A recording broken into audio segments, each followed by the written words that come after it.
My name is Clara. I'm 26 years old. People see my smile and think I've had an easy life, but they don't know the battles that happen behind family doors. A few weeks ago, my parents called for a family meeting in my own home. Everyone was there, my sister, her husband, my cousins. I thought it was just another family dinner, but then my father stood up, smiled proudly, and said, "We're giving this house to your sister." Everyone cheered, clapped, celebrated her, right there, in my living room. I just sat there in silence, smiling. Then, I stood up, walked to the table, and did something none of them expected. And in that moment, the cheers stopped. And every eye in that room was on me. Before I tell you exactly what happened next, please like this video and comment where you're watching from. I love seeing how far these stories travel. And don't forget to subscribe, because the truth behind this story will leave you speechless. The living room smelled faintly of jasmine and lemon polish. The sunlight slid through the half-closed curtains, painting soft golden stripes across the rug I'd vacuumed that morning. My parents sat proudly on the couch. My uncles and aunts filled every chair, and cousins leaned against the walls, whispering and giggling. It was supposed to be a family meeting, but from the tension in the air, it felt more like a court hearing. I stood near the kitchen doorway, pretending to check on the snacks, even though my hands trembled slightly. I had no idea why everyone was gathered, but I could feel eyes darting toward me now and then, as if everyone knew something I didn't. My younger sister Nina sat cross-legged on the sofa, scrolling through her phone with a tiny smile that made my stomach twist. She was glowing, too calm, too sure of herself. Dad cleared his throat loudly. The chatter faded. Mom straightened her skirt and clasped her hands in front of her, eyes sparkling. "Thank you, everyone, for coming," Dad began, his voice steady but strangely rehearsed. "We have something important to share. Something we've been thinking about for a long time." I forced a smile and folded my arms. He paused, exchanging a proud glance with Mom, then said, "After careful thought, we've decided that this house will go to Nina." The words fell like a stone into the silence that followed. For a second, I thought I'd misheard. Then came the cheers, loud, clapping, congratulating cheers. My aunt stood up and hugged Nina. My cousin shouted, "You deserve it, girl." Mom dabbed her eyes dramatically. And me? I stood frozen. My chest felt tight. My ears rang, drowning out the voices. This was my house. I'd bought it 5 years ago after saving for nearly a decade. My parents had moved in when their rent became too expensive. I told them they could stay for a little while. That little while had become years. I had paid the bills, fixed every leak, and painted every wall. And now, sitting right here in my living room, they were giving it away. I looked at Nina. She didn't seem shocked. She didn't even blink. She only tilted her head and smiled politely at the crowd, saying, "I'm so grateful. I'll make sure to take good care of it." Her voice was smooth, practiced, like she'd been waiting for this moment. Mom nodded eagerly. "You've worked so hard, sweetheart. You deserve stability. Clara already has a good job. She'll be fine." That sentence hit harder than the announcement itself. Clara will be fine. That was always the excuse. Whenever something was unfair, they reminded me that I was strong enough to handle it. Being the responsible one had become my punishment. I sat down slowly, my heartbeat echoing in my ears. No one noticed the way my hands clenched under the table. My uncle asked when Nina planned to move in, and my parents began to discuss repainting the house, my house, as if I weren't even there. I tried to swallow my anger, but something inside me refused to stay silent this time. I had stayed quiet too long, let too much slide. My eyes drifted toward the framed family photo on the wall, the one I paid for, taken right in front of this very house. Everyone was smiling in it, but suddenly, it looked like a picture of strangers. As the laughter and chatter filled the room again, I rose from my chair. The sudden scrape of wood against tile silenced the noise. All eyes turned to me. I could feel the heat rise in my chest, but my voice came out calm, steady, almost cold. "If that's what you've all decided," I said, looking directly at my parents, "then I suppose it's time I tell you something too." No one moved. Even Nina's smile faltered slightly. I gave them the same polite smile they had given me moments ago, but mine carried a quiet edge. My palms no longer trembled. Inside, a storm had already begun. And for the first time, I wasn't afraid of it. 2 weeks earlier, a message popped up on my phone while I was at work. Family meeting at your place, Sunday, 3 p.m. Everyone must attend. It was from Mom. No explanation, no greeting. Just like that. A command, not a request. I remember staring at the message for a long time, tapping my fingers against the desk. Family meetings weren't unusual, but they rarely happened at my place unless something big was going on. And lately, there had been whispers, small comments that made my stomach twist. Things like, Nina's been looking for a house, or your parents want to help her settle down. That night, I sat at my kitchen table, the soft hum of the refrigerator filling the silence. I made tea, but it grew cold as my mind raced. Something told me this meeting had nothing to do with me. It was about me. A few days later, my suspicion grew stronger. I borrowed Nina's car to run an errand. She'd left her bag in the passenger seat. When I reached for it, a thin folder slid out. The label on the front read, Property Transfer, Miller Residence. My address. My hands went cold. I opened it and saw printed forms, blank spaces waiting for signatures. I didn't read everything, just enough to know what they were planning. They were preparing to transfer my own house to her. I placed the folder back carefully, every movement slow, calm, controlled. My heart was thumping, but my face didn't show it. If they wanted to play a quiet game, then I could play it better. That evening, I called my best friend, Evelyn, someone who'd known me since college. I told her everything. She was silent for a few seconds, then said, Clara, you can't let them do this to you. You've been carrying that family for years. I laughed bitterly. They'll say it's because Nina needs it more. That's always their excuse. Evelyn sighed. Then stop letting them use that excuse. It's your house, Clara. You bought it. You worked for it. Her words echoed in my head long after the call ended. I didn't sleep that night. I sat on the floor by my bed, looking at the framed documents in the drawer of my nightstand. The original purchase deed. My name printed clearly across it. Every payment, every signature, mine alone. The next morning, I made a decision. If they wanted a meeting, they'd have it. On my terms. For the next 2 weeks, I prepared quietly. I cleaned the house, fixed the loose door handle, bought new curtains, and smiled whenever Mom called to check in. I wanted everything perfect, not for them, but for me. I wanted them comfortable enough to speak freely, to believe I was still the obedient daughter who never said no. When Nina came over a few days before the meeting, she stood in the doorway and smiled. You've really made this place cozy, she said sweetly. It'll be perfect for a young family. I pretended not to catch her meaning. You think so? She nodded. You always make things nice. You've got that homemaker touch. I just smiled and poured her coffee. Every word out of her mouth confirmed what I already knew. After she left, I walked through each room slowly, touching the walls, the furniture, the windows. Every corner of this house had a piece of my story. Late nights painting, fixing leaks, crying over bills I could barely afford, celebrating small victories in empty rooms. This house was more than walls and a roof. It was my proof that I had built something on my own, even when no one believed I could. And now they were trying to take it away. In the name of family. I opened my desk drawer one last time and placed the folder with the property documents right at the top where I could reach it easily. I didn't plan to use it that day, but I wanted it near. It reminded me of something my grandmother once told me. Sometimes, child, silence is your sharpest weapon. Let them talk until they trap themselves. So I decided to wait, to listen, and when Sunday came, I was ready, even if they didn't know it yet. After the announcement, the room turned into a carnival of joy, for everyone except me. Laughter filled the space that once felt like my safe corner.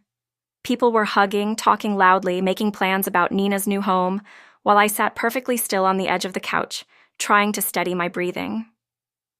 It was strange. I had imagined betrayal before, but I never thought it would look like this. Like relatives passing around cake and champagne, celebrating a theft that happened right before my eyes. Nina was at the center of it all, glowing with pride. She twirled a set of fake keys that Dad had handed her during the announcement, the same ones I kept by the door for show. Everyone laughed when she joked about finally having her own place. She didn't even glance my way. Mom came over, patting my shoulder as if I were a guest at my own table. "You're happy for your sister, right?" she asked softly, her tone sweet but sharp underneath. I forced a smile. "Of course, Mom. Why wouldn't I be?" She smiled back, relieved, and went to refill her drink. I watched her go, wondering if she even realized how deep her words cut. As the noise grew louder, I stood up quietly and walked into the kitchen. From there, I could see everyone through the open doorway, the people I had worked so hard to please. My family, the same family that once called me their rock, and now they were dancing on my foundation. I leaned against the counter, letting the hum of the refrigerator drown out the laughter. My mind drifted back to all the times I had said yes when I wanted to say no. The day I used my savings to stop the bank from taking this house. The times I paid the bills when Dad's business failed. The nights I came home from double shifts just to find everyone asleep, lights blazing, food left out, waiting for me to clean. And yet, every single time, they told me, "You're the strong one, Clara. You don't need help." But here I was, invisible at my own table. "Hey!" The voice startled me. It was my cousin, Leo, standing in the doorway. He looked uncomfortable. "You okay?" I nodded slowly. "I'm fine. Why?" He scratched the back of his neck. I thought this was your place. Everyone knows you." "Don't," I interrupted gently. "It's fine. Really." He looked at me for a moment, then walked away, leaving me alone again. When I returned to the living room, the celebration had reached its peak. My father was giving a short speech about passing blessings to the next generation. My mother clasped her hands and added, "We're just so proud of both our daughters." Everyone clapped. I joined them, slowly, my palms making soft, hollow sounds. Nina caught my eye for the first time all day. Her smile didn't reach her eyes. There was something smug, almost satisfied in the way she tilted her head, like she'd won something she believed I didn't deserve. That was the moment I stopped feeling angry and started feeling calm. Very calm. When the celebration ended, people began taking pictures. Mom insisted that we all pose in front of the house. I stood beside Nina, both of us holding the keys. Her hand brushed against mine, and she whispered so only I could hear. "Guess it's official now, huh?" I turned to her, still smiling for the camera, and said softly, "You might want to wait before printing those pictures." She laughed, not understanding. The flash went off, freezing that moment forever. Her pride, my smile, and the quiet distance between us that no one else could see. When everyone left, the house was finally quiet again. The smell of perfume and wine lingered in the air. I walked through the living room slowly, my heels clicking against the tiles. Every footprint, every voice that had filled the space earlier, it all belonged to me, whether they acknowledged it or not. I turned off the lights one by one, locked the door, and stood in the dark hallway, listening to the silence. They thought they had taken something from me, but in truth, I was the only one who knew what really belonged to whom. And soon they would know it too.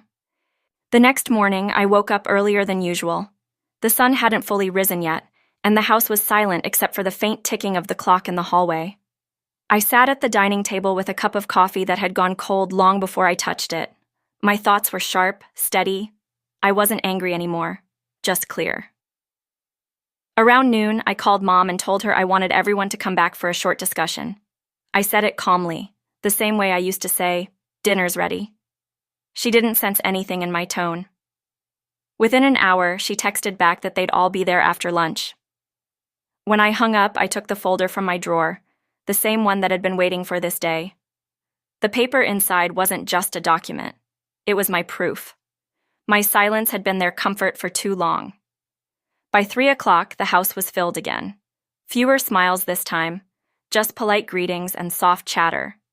Nina walked in last, dressed elegantly as if she was coming to inspect her new property. "You look serious," she said, smirking a little. "I am," I replied simply, gesturing for everyone to sit. Dad cleared his throat. "What's this about, Clara? I thought we settled everything yesterday." I looked at him, expression calm. "That's exactly why I called you all back. I think we need to clarify a few things about this house." The room grew still. Mom exchanged glances with Dad, clearly uneasy. "Clara, please don't start another argument. You know we just want what's best for everyone." "I'm sure you do," I said, walking over to my desk. I picked up the folder, holding it carefully. "But what's best for everyone doesn't always mean what's fair." I placed the folder on the table. The sound of it hitting the wood made everyone flinch slightly. "Before you make more plans about this place, I'd like you to see who it actually belongs to." Dad frowned and reached for the folder. As he opened it, the color drained from his face. His hands trembled as he scanned the page. The deed, the receipts, the transfer records. All in my name. Every payment, every installment, dated and signed. Mom leaned closer, her voice barely a whisper. "This can't be right." "It's completely right," I said softly. "I bought this house 5 years ago. You moved in after you lost your apartment, remember? I told you it was temporary. But I didn't mind because you're my parents. I never charged rent. I didn't even ask for help with bills. But what I didn't expect was for you to forget whose name is on the front door." The silence was thick. No one moved. Nina stood slowly, her face pale. "You're saying, this is yours?" I turned to her. "Yes, every nail, every window, every tile." Her voice shook. "But Mom and Dad said—" "I know what they said," I interrupted, still calm. "They told you what you wanted to hear. Maybe they even believed it. But the truth doesn't change because someone ignores it." Mom pressed her hand to her chest, her eyes wet. "Clara, we just thought Nina needed it more," I finished for her. "That's the reason every time, isn't it? I'm strong so I can lose something. She's fragile, so she gets everything. You've been saying that since we were children." No one spoke. The weight of my words hung in the air. Dad finally looked up, his voice unsteady. "So, what do you want now?" I looked around the room, at the faces that once made this house feel like a home. Then I said, "Nothing. I just wanted to make sure everyone knows the truth before any more lies are spoken." The folder stayed open on the table, the papers spread out like pieces of a forgotten story. I could feel the shift, the unspoken realization that their comfort had been built on my silence. For the first time, I didn't feel small. I didn't feel guilty. I just felt free. The air felt heavier after my words.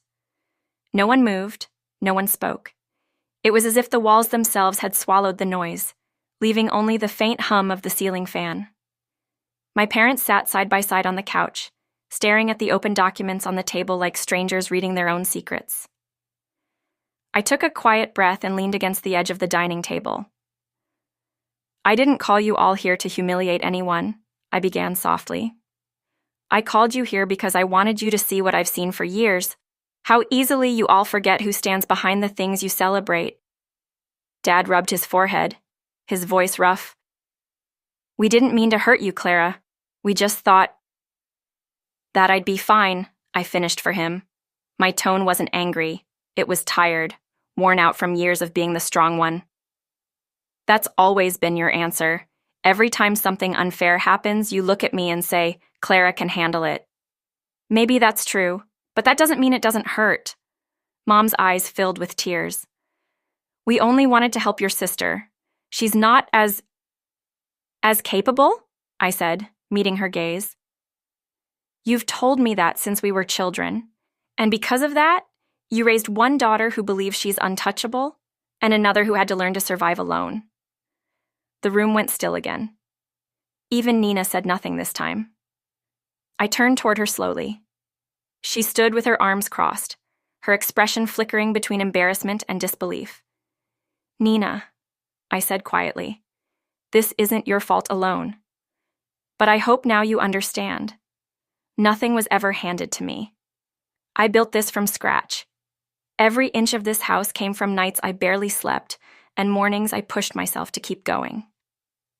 She swallowed hard, but didn't respond. For the first time, I saw uncertainty in her eyes. The same kind I'd felt for years while standing in her shadow. After a long silence, Dad spoke again. So, what happens now? I looked down at the folder and then back at him. What happens now is simple. I'm not asking anyone to leave today, but I am asking everyone to remember something. This home doesn't belong to who shouts the loudest or who others pity the most. It belongs to the one who built it, who cared for it, who respected it. No one argued, no one dared to. Then, slowly, I reached across the table and picked up the house keys, the same ones they had celebrated with the day before.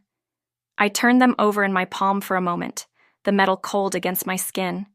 Then I walked toward Nina and pressed the keys gently into her hand. She looked shocked. Clara, what are you doing? I'm not giving you the house, I said quietly. I'm giving you a chance to earn it, to understand what it really means to have something that's yours. You can stay here with Mom and Dad for a while, but you'll contribute. The bills, the repairs, the taxes, everything. Her mouth opened slightly, but no words came out. I smiled faintly. Consider it a lesson, one I had to learn the hard way. Dad's shoulders sank, his voice low. We don't deserve your kindness, Clara. I met his eyes. Maybe not. But this isn't about kindness. It's about peace. I don't want bitterness in this house anymore. Not mine, not anyone's.